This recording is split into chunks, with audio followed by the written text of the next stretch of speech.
ओम गुरु सत्ताय नमः। गायत्री महाविज्ञान तृतीय भाग। लेखक परम पूज्य गुरुदेव वेदमूर्ति तपोनिष्ठ पंडित श्री राम शर्मा आचार्य। आइए पढ़ते हैं, सुनते हैं और समझने का प्रयास करते हैं। गायत्री मंत्र के साथ स्वाध्याय शुरू करते हैं। ओम भूर्भुवः स्वः तत्सवितुर्वरेण्यं भर्गो देवस्य धीमहि धियो यो नः प्रचोदयात्।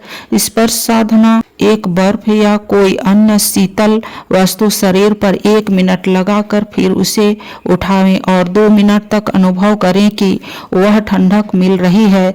सहाउष्णता का गर्म किया हुआ पत्थर या टुकड़ा शरीर से स्पर्श कराकर उसकी अनुभूति कायम रहने की भावना करनी चाहिए। पंखा झलकर हवा करना, चिकना कांच का गोला या रुई की गेंद त्वचा पर स्पर्श करके फिर उस स्पर्श का ध्यान रखना भी इस प्रकार का अभ्यास है। ब्रुश से रगड़ लोहे का गोला उठाना जैसे अभ्यासों से इसी प्रकार की ध्यान भावना की जा सकती है। दूसरा, किसी समतल भूमि पर एक बहुत ही मुलायम गद्दा बिछाकर उस पर चित लेटे रहिए। कुछ देर तक उसकी कोमलता का स्पर्श सुख अनुभव करते रहिए। इसके बाद बिना गद्दा की कठोर जमीन या तख्त पर लेट जाइए।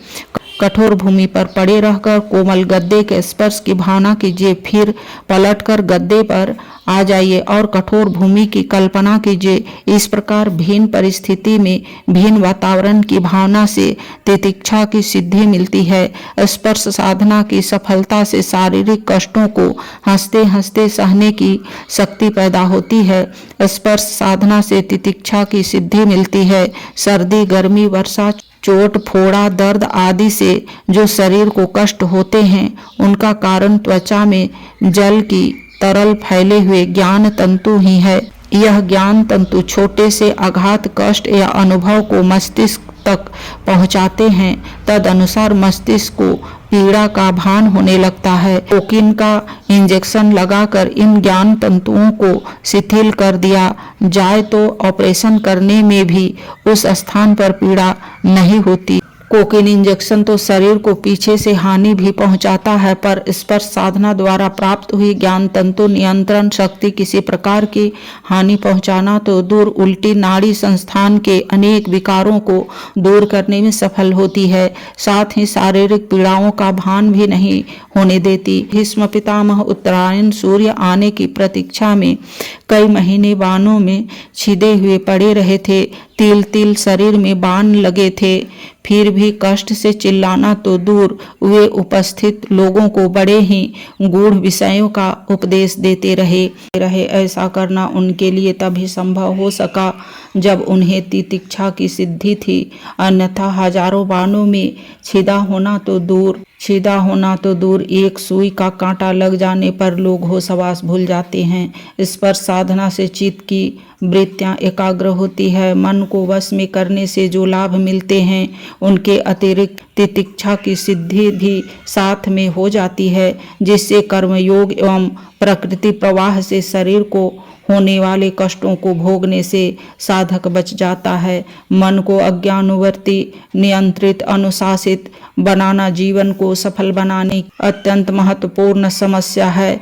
अपना दृष्टिकोण चाहे आध्यात्मिक हो चाहे भौतिक, चाहे अपनी प्रवृत्तियां परमार्थ की ओर हो या स्वार्थ की ओर, मन का नियंत्रण हर स्थिति में आवश्यक है। उच्च श्रृंखल, चंचल या अव्यवस्थित मन से न लोक न परलोक कुछ भी नहीं मिल सकता। मनोनिग्रह प्रत्येक व्यक्ति के लिए आवश्यक है। मानसिक अव्यवस्था दूर करके मनोबल प्राप्त करने के लिए इस प्रकार जो साधनाएं बताई गई है वे बड़ी उपयोगी, सरल एवं सर्वसुलभ है। ध्यान, त्राटक, जप एवं तन्मात्रा साधना से मन की चंचलता दूर होती है, साथ ही चमत्कारिक सिद्धियां भी मिलती है। इस प्रकार पाश्चात्य योगियों की मैस्मरिज्म के तरीके से की गई मन साधनाओं की अपेक्षा भारतीय विधि की योग पद्धति से की गई साधना द्विगुणित लाभदायक होती है। वश में किया हुआ मन सबसे बड़ा मित्र है।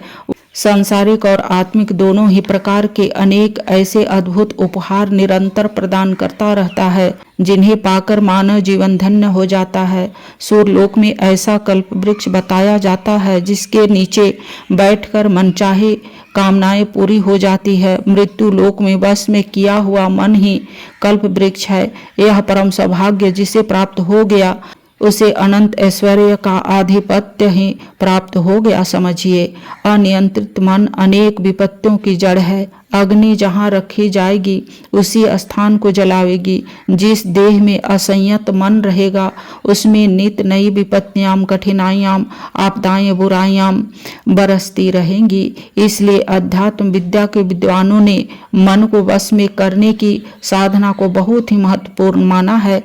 गायत्री का तृतीय मुख मनोमय कोश है। इस कोश को सुव्यवस्थित कर लेना मानो तीसरे बंधन को खोल लेना है, आत्मोन्नति की तीसरी कक्षा पार कर लेना है। आज के वीडियो में इतना ही।